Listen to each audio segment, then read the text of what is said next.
The psychology of people who overshare everything. You know that person, the one who tells you about their recent breakup in the grocery store checkout line, the coworker who shares intimate medical details during the morning coffee run, your friend who posts every single thought, feeling, and personal crisis on social media for the world to see. We've all encountered oversharers, and if we're being honest, some of us are the oversharer.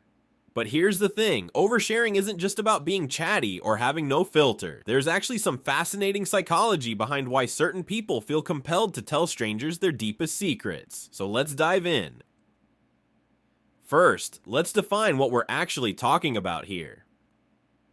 Oversharing is when someone reveals personal information that's too intimate, too detailed, or simply inappropriate for the context or relationship. It's the mismatch between what's being shared and what the situation calls for. Now, there's a spectrum here. Sharing vulnerably with close friends? That's healthy intimacy. That builds connection. But telling your Uber driver about your childhood trauma within the first 5 minutes, that's oversharing. The key difference is context and reciprocity. Healthy sharing happens gradually. It's a back and forth dance where both people reveal information at roughly the same pace, building trust over time. Oversharing, on the other hand, is like dumping an entire bucket of personal information on someone who just asked, "How are you?" And here's what makes this complicated. The oversharer usually doesn't realize they're doing it. So why do people overshare? Let's start with the most obvious answer people jump to: attention seeking. And look, sometimes that is part of it. Some people have learned that dramatic revelations get reactions. Reactions feel like connection. Reactions feel like being seen. But here's where it gets more interesting. Often what looks like attention seeking is actually connection seeking in disguise. Think about it. If you grew up in an environment where you were only noticed when something was wrong, when there was drama, when you were in crisis, you learned a very specific lesson. You learned that normalcy equals invisibility. So you unconsciously escalate. You share the shocking thing, the dramatic thing, the too much thing, because that's what got you noticed as a kid. That's what made people pay attention. It's not manipulation. It's a survival strategy that outlived its usefulness. And there's another layer here. For some people, oversharing is actually a test. They're throwing out intensely personal information to see if you'll stick around, to see if you'll reject them, because if you're going to leave, they'd rather know now before they get too attached. It's like emotional armor disguised as vulnerability. Now let's talk about something deeper: trauma. A lot of oversharing behavior is actually a trauma response. And this is where we need to get compassionate, because it's not intentional.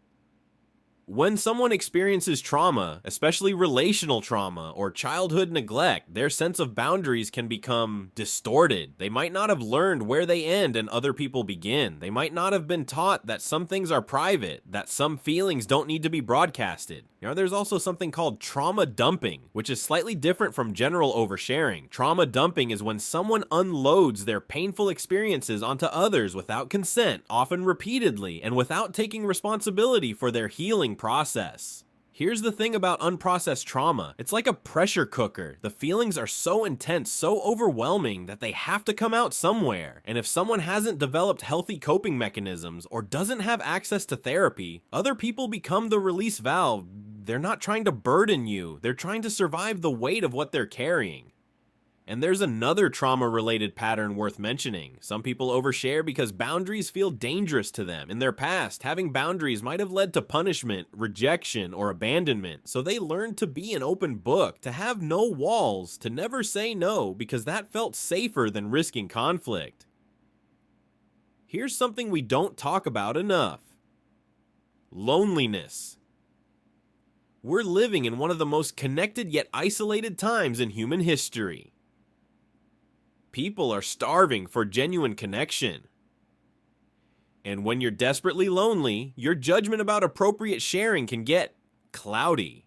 The oversharer might not have close friends they can confide in. They might not have a support system, so they're looking for connection wherever they can find it. The hairdresser, the person next to them on the plane, the comments section of a YouTube videos, and social media has completely warped our sense of normal disclosure. We've been trained to share constantly, to document everything, to perform our lives for an audience. The line between public and private has been obliterated for many people.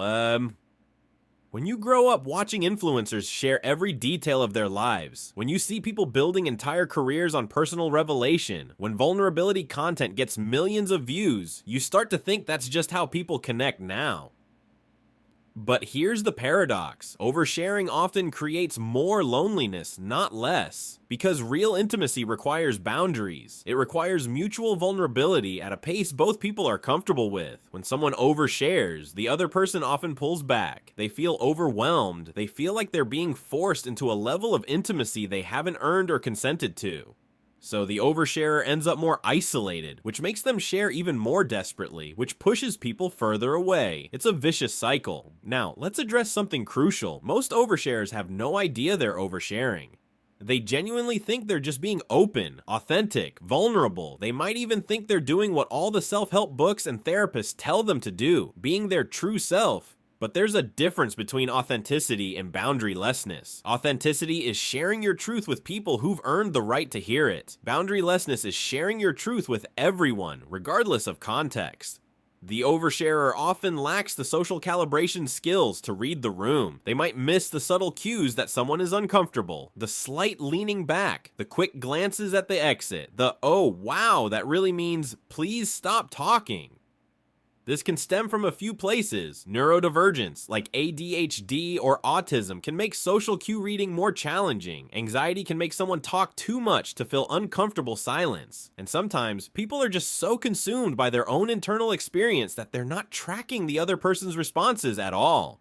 Okay, let's be real for a second. Not all oversharing is innocent. Sometimes it is manipulation. Some people weaponize vulnerability. They share intensely personal information to create a false sense of intimacy, to make you feel obligated to them, to put you in a position where you feel like you can't set boundaries without seeming cruel.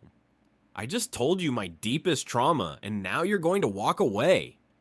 That's emotional manipulation, even if it's unconscious. There's also a thing called covert narcissism, where someone presents as vulnerable and wounded, but it's actually all about keeping the attention on them. Every conversation circles back to their problems, their pain, their story. And sometimes oversharing is a way to avoid actual intimacy. By flooding you with information, by keeping you in the role of listener and support giver, they never have to truly let you in. They never have to be curious about you. They never have to risk real reciprocal vulnerability. It's a shield disguised as openness.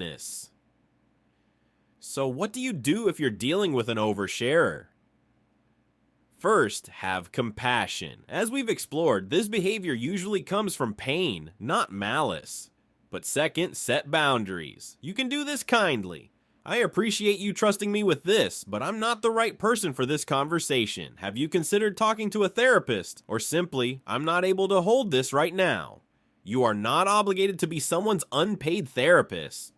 And if you're the oversharer, no judgment. Awareness is the first step. Start paying attention to how people respond when you share. Are they engaged or are they backing away? Are you sharing to connect or to cope? Are you giving others space to share too or monopolizing the emotional labor? Consider working with a therapist to process what you're carrying. Build a support system where you can share deeply rather than scattering your story everywhere. And practice the pause. Before you share something personal, ask yourself, is this appropriate for this relationship? Is this the right time and place? Am I seeking support or am I seeking something else? Boundaries aren't walls. They're the foundation of genuine connection. At the end of the day, oversharing usually isn't about being dramatic or attention hungry. It's about being human, about wanting to be seen, understood, known, about carrying heavy things and not knowing where to put them down. The good news, awareness creates choice, and choice creates change. If this video resonated with you, consider subscribing for more psychology content that makes sense of the messy, complicated, beautifully weird things we all do. Thanks for watching.